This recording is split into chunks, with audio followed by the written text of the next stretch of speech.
Malikutan ko. Amen. Amen. Oh, Lord Jesus. Salamat sa Ginoo nga. Sunod-sunod ko nung hindi mahulang sinunod ko. Amen.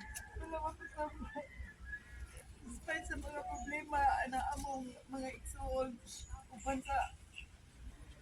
uban sa mga kaigsuonan bisan sa iya ang mga kagrupo sa bitan sa ang club niya mga classmates iyang mga suod ng mga higala salamat kaayo sa inyong pagguyog sa mong kasug-anan bisag sakit kaayo ning nahitabo pagdamong ning kawaton panusap sa mga iyaan o yuyaan ni Orvin. Amen. Aside sa mga Kastiliano.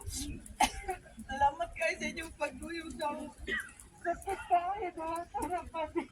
Wa mo kay palupaw. Unsay purpose sa Ginoo sa unahan pero ako lang isalig niya ang tanang nga unta.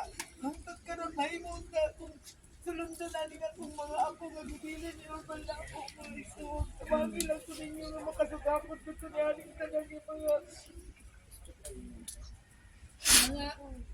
Lord Jesus, kitang mga pagsulay nga gihatag ka na akong karoon kay magpapagod akong pala na wala na siya sa lakoy ginawa.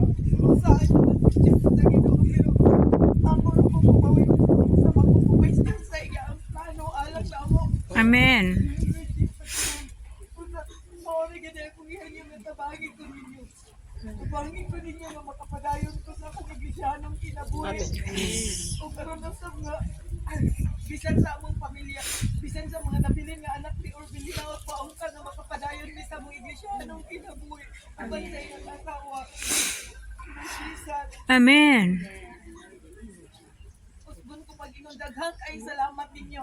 Amen. Kanang mga kaparintihan, kahigalaan ug suod nga mga kahigalaan ni Orvin sa iyang mga club. Salamat kayo.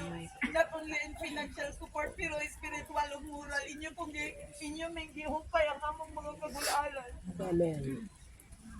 Oh Lord Jesus. Amen. Oh, Lord Jesus.